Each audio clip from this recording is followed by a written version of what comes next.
For 10 years I paid every bill. I took my parents to every hospital visit. I gave up promotions. I postponed my own dreams. My sister disappeared and rarely called. Then one afternoon my father smiled at her and handed over everything we had built together. I placed the power of attorney and the house keys on the table. I wished her congratulations and quietly walked away. They thought I had lost. They had no idea the letter waiting inside that envelope would expose every secret and change their family forever. Stay until the end because the final 5 minutes reveal why silence became the strongest revenge. My name is Daniel. 10 years ago my life changed after my mother became seriously ill. My father could no longer manage the business, the house, and her medical care alone. I stepped in without hesitation. At first I believed it would only be for a few months. Those months became years. I worked during the day and cared for my parents every evening. I paid utility bills, organized medications, repaired the house, handled legal paperwork, and protected the family business from bankruptcy. My younger sister Lena lived in another city. She rarely visited. Every holiday came with another excuse. She was too busy. She had work. She had friends. She promised she would visit next month. Next month never came. My father often thanked me. He called me the son every parent wished for. My mother cried many nights because she knew how much I had sacrificed. I never complained. I missed birthdays. I canceled vacations. I lost relationships because nobody wanted to share a life filled with responsibility. One day my father became weaker. His memory started fading. I helped him prepare legal documents, including the power of attorney, so I could continue protecting everything while he recovered. I believed we were building trust. Then one morning Lena suddenly returned. She arrived with expensive clothes, warm smiles, and gifts for everyone.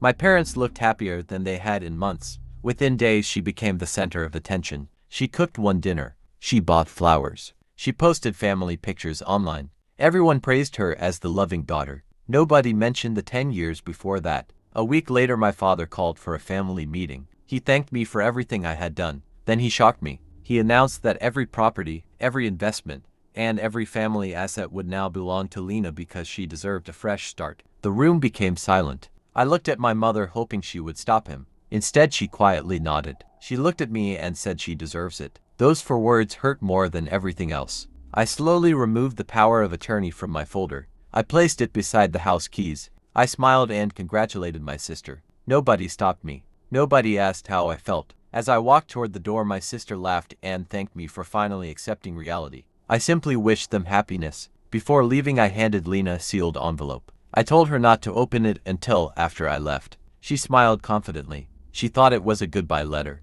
It was not. Inside the envelope were copies of every receipt, every bank transfer, every medical payment, every repair invoice, every business debt I had personally cleared, and every legal document proving I had invested almost all my savings into preserving the family estate. There was also one handwritten letter. It said, "The house belongs to you now. The sacrifices belong to me. The memories belong to us. The responsibility belongs to you. Starting today, every bill, every repair, every medical appointment, every tax payment, every emergency call, and every business problem is yours. I forgive you all, but I will never return." By the time Lena finished reading, she rushed outside. I was already gone. For the first time in 10 years, my phone remained silent. Days passed, then weeks. Reality arrived much faster than she expected. The business demanded constant attention. The house required expensive repairs. Medical appointments filled every week. Debt collectors called. Suppliers wanted payments. Nothing worked by itself. Lena had believed she inherited wealth. Instead, she inherited responsibility. My father finally understood everything I had quietly carried. My mother cried every night because the empty chair at dinner reminded her of the son who never asked for recognition. 3 months later, my father called. His voice sounded older than I had ever heard. He apologized. He admitted they had mistaken presence for love and absence for success. He begged me to return. I thanked him for the apology. Then I told him something I had learned. Love should never require someone to disappear before it is appreciated. I wished them peace. Then I ended the call. Months later, they sold part of the property to pay debts. Lena moved away because she could not manage everything. The family business closed. I started a new company using the experience I had gained during those difficult years. For the first time, I built something that belonged only to me. Years later, people called me successful. They asked how I stayed calm after losing everything. I smiled because they never understood the truth. I never lost everything. I only stopped carrying people who refused to value what I gave. Sometimes the greatest victory is walking away with your dignity while everyone else is still counting possessions. That letter did not destroy my family. It revealed the truth they had ignored for 10 years. Some people only recognize your value after your silence replaces your presence. Respect cannot be forced. Gratitude cannot be demanded. If someone only appreciates you after you leave, your departure was never the mistake. Your peace is worth more than any inheritance.